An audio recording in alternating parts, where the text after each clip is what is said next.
अस्सलामुअलैकुम। फिर नया साल, नई सुबहें, नई उम्मीदें। ए अल्लाह खैर की ख़बरों के उजाले रखना, आमीन या रब्बुल आलमीन। अस्सलामुअलैकुम। आप सब लोग कैसे हैं? मेरी दिली दुआ है आप सब लोगों के लिए कि ये जो नया साल 2022 आया है, ये आप और आपके सारे अहले ख़ाना, आपकी पूरी फैमिली के लिए बाइस खैर व बरकत, आफ़ियत, सहूलत, सेहत, तंदुरुस्ती, तरक्की, कामयाबी और घरेलू सुकून वाला हो, आमीन। मैंने आप सब लोगों के लिए भी दुआ करी और अपने लिए भी दुआ करी। या अल्लाह मेरी इस दुआ को ज़रूर कबूल फरमाना मेरे मालिक। अम्मा आपके मियाँ मुझे नहीं पसंद, बदल लें। ऐसा कभी देखा है कि खिचड़ी पे आलू और रायता और हांडी, ये क्या बन क्या रहा है? ये खिचड़ी को खाने की नाकाम कोशिश हो रही है। किसी तरीके से तो निकल लूँ मैं। खिचड़ी इतनी बुरी होती है? मुझे खिचड़ी दाल चावल नहीं पसंद। I don't like khichdi and dal chawal. I am a vilayati baccha. I only eat alfredo pasta, pizza and burger. That's it. That's it. That's it. And I love ramen noodles. इसको मैगी डालते कितना मज़ा आता है ना, सिंगापुरियन राइस बन जाता है, दाल चावल टाइप सिंगापुरियन राइस, मज़ा आ जाता है। आहा, बिस्मिल्लाहिर्रहमानिर्रहीम।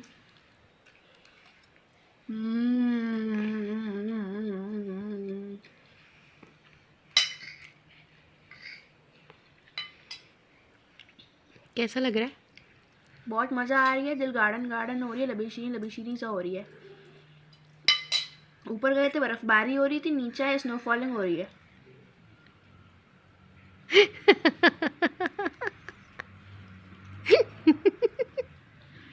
तो अगर आपने मेरा यूट्यूब चैनल अभी तक सब्सक्राइब नहीं किया है तो प्लीज़ एक दफ़ा सब्सक्राइब कर दीजिए।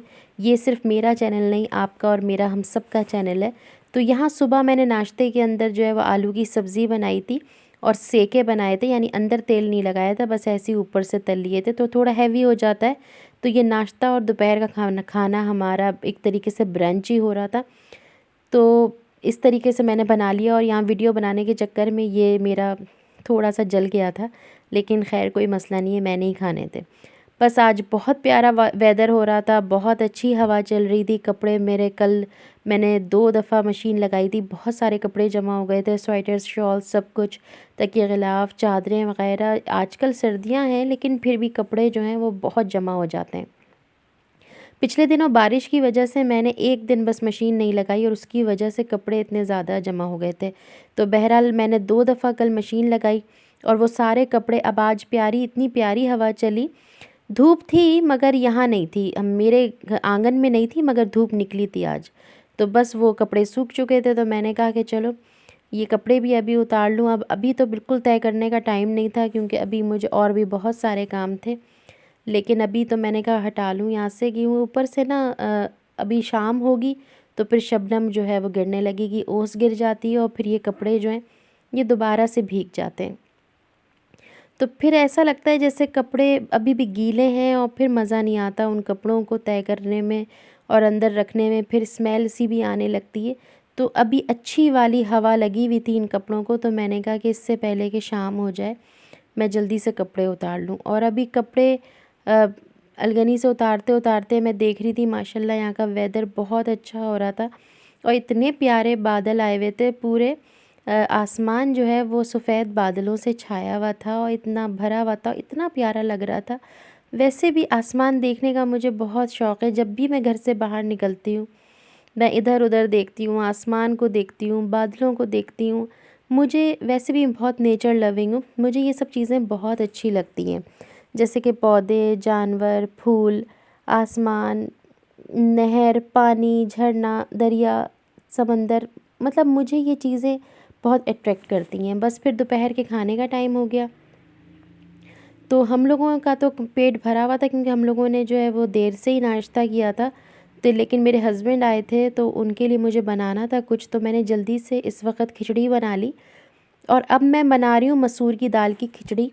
मसूर की दाल यानी कि ऑरेंज वाली जो धुली हुई दाल होती है उसकी खिचड़ी बना रही हूँ। सबसे पहले मैंने एक प्याज फ्राई करी और प्याज फ्राई करने के बाद मैंने उसमें साबुत गरम मसाला डाल दिया, जिसमें तेज़पात, बादियान के फूल, बड़ी इलायची, काली मिर्च, लौंगे, दालचीनी, ज़ीरा सब शामिल था। उसका जब टेस्ट उसमें मतलब अरोमा आ गया ऑयल के अंदर, तो फिर मैंने उसके अंदर लहसुन अदरक शामिल कर दिया, और लहसुन अदरक शामिल करने के बाद मैंने उसमें नमक भी शामिल कर दिया। और अगर जो थोड़ा सा लहसुन अदरक का पानी था वही कंटेनर धो के मैंने थोड़ा सा पानी डाला ताकि प्याज ना जले। और फिर मैंने दाल चावल तो भिगो के रखे हुए ही थे, मैंने वो भिगोए हुए दाल चावल भी इसमें शामिल कर दिए। और दाल और चावल मैंने बराबर के ही लिए थे, कोई इसका इतना कोई ऐसा रेशियो नहीं होता, आप कम भी ले सकते हैं। It's totally up to you कि आपको कैसे पसंद है। तो मैं कभी कभार दाल ज़्यादा कर देती हूँ और कभी कभार चावल कम कर देती हूँ, कभी चावल ज़्यादा कर देती हूँ, कभी बराबर भी ले लेती हूँ, तो इससे कोई ख़ास फ़र्क नहीं पड़ता। तो हांडी तो बनी हुई रखी थी, इसको भी ख़त्म करना ही था। तो ये तो आपको पता है 1 दिन की पहले की बनी रखी है। और ये जो है मैंने आलू जो दोपहर में बनाए थे वो भी रखे थे। तो मैंने सोचा कि मियाँ साहब आए हैं तो उनके सामने हर चीज़ ही लगा दूँ, तो एक थोड़ा सा एक चेंज हो जाता है, चखने चखाने में 1-2 चम्मच शायद वो चख लें। तो बस फिर मैंने उसमें पानी डाल के स्टीम में कुकर बस 2 मिनट मैंने चलाया और झटपट सी तैयार हो गई खिचड़ी। और कभी कभार मैं इसमें थोड़ा सा दही भी डाल देती हूँ इसका मसाला भूनते हुए, लेकिन आज मैंने नहीं डाला।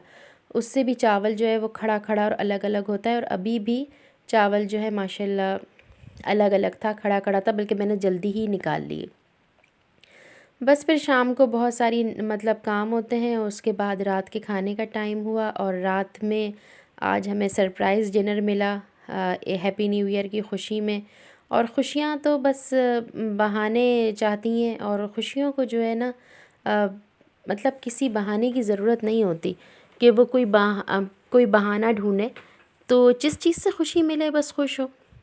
तो बस यहाँ पे मेरे हस्बैंड ने बच्चों को सरप्राइज़ दिया, और उन्होंने कुछ विंग्स वग़ैरह मंगवा लिए थे। वो हुआ ये था कि ये मेरे लिए भी सरप्राइज़ था और ये मेरे बच्चों के लिए भी सरप्राइज़ ही था, सिर्फ़ उनको ही पता था कि वो क्या चाह रहे हैं। तो हम लोग कहीं गए तो नहीं थे, लेकिन मेरे हस्बैंड ने ये ऑर्डर दे के घर पे ही मंगवा लिया था। तो इस पे जो है ना उनके फ़ेसबुक वग़ैरह पे ना आ जाते हैं कि डिस्काउंट है या ऑफ़र्स हैं, या है न्यू ईयर की खुशी में डील्स वग़ैरह चल रही हैं। तो मुझे तो इस बारे में कुछ भी नहीं पता था, बल्कि मैं तो जा रही थी खाना वाना पकाने कुछ करने, लेकिन फिर उन्होंने ख़ुद ही से ऑर्डर कर दिया। तो इसके अंदर ये इन्होंने कराची स्टाइल का ब्रोस्ट था, अरबी स्टाइल का ब्रोस्ट भी था, और माइटी ज़िंगर था जो कि बहुत अच्छा था, बेहतरीन था। इसका नाम है मिस्टर चिकन, और इसका मैं आपके साथ शेयर कर दूंगी अगर अभी भी इसकी डील्स और ऑफ़र्स वैलिड हों। तो अगर कोई इससे फैसिलिटेट होना चाहता हो तो ज़रूर होए, इसीलिए मैं डिटेल्स में इतना दिखा रही हूँ कि माशाल्लाह क्वांटिटी भी अच्छी थी, माशाल्लाह क्वालिटी भी अच्छी थी, और साथ में ये कुछ कुकीज़ वग़ैरह थी जो मैंने रख ली थी ताकि थोड़ा सा डिनर को 4 चाँद लग जाए। एज़ सच कोई ऐसा न्यू ईयर डिनर था नहीं, मगर बस हर कोई खाता है, अपने नसीब का खाता है, और खिलाने वाली सिर्फ़ उसी की ज़ात है। कोई किसी को नहीं खिला सकता और कोई किसी का नहीं खा सकता। ये रिज़्क़ है, और हमारा राज़िक़ सिर्फ़ एक अल्लाह है, और वही सबको खिलाने वाला है। वो किस बहाने से खिलाता है और कब कैसे असबाब पैदा कर दे ये वही जानता है। तो या अल्लाह, तेरा जितना भी शुक्र अदा किया जाए कम है, और तेरी हर हर नेमत के लिए तेरा जितना भी शुक्र अदा करें कम है। या अल्लाह, इसी तरह हर हर इंसान, हर हर मुसलमान का जो दस्तरख़्वान है तो इसी तरह सजाए रखना मेरे मालिक, और सबको नवाजना, सबके बच्चों को अच्छे से अच्छा नवाजना मेरे मालिक, जिस तरह तूने मेरे बच्चों को नवाजा हुआ है, जिस तरह तूने मुझे नवाजा हुआ है। तो जब भी हम कुछ खाएं, कोई अच्छी नेमत हमें मिले, तो हमें कुछ भी हो जाए हमें अल्लाह का शुक्र अदा करना चाहिए, और बेइंतहा जितना भी शुक्र अदा करें कम है। वो कहते हैं ना कि पूरे दरख्त, इस दुनिया के सारे दरख्तों की लकड़ी की भी अगर बना दी जाए कलम तो कम पड़ जाएगा, और अगर तब भी अगर हम शुक्र अदा करें लिख लिख के तो कम पड़ जाएगा वो। तो अल्लाह का शुक्र हम नहीं कर सकते, जितना भी हम कर लें ना, हम उन अल्लाह ताला का शुक्र अदा नहीं कर सकते। तो बहरहाल माशाल्लाह बहुत अच्छा डिनर रहा, काफ़ी सारा इन्होंने कुछ ज़्यादा ही मंगवा लिया था, इतनी ज़्यादा। 2 ब्रोस्ट थे, 1 ज़िंगर था, और 2 तरीके के या 3 तरीके के फ़्राइज़ थे। तो होप सो आज का व्लॉग, आज की वीडियो, छोटी सी वीडियो आपको अच्छी लगी हो। अगर अच्छी लगी हो तो प्लीज़ लाइक ज़रूर कर दीजिएगा, उससे मुझे अप्रिसिएशन मिलती है। बहुत मेहनत से बनते हैं ये व्लॉग्स। फिर मिलेंगे, अल्लाह हाफ़िज़।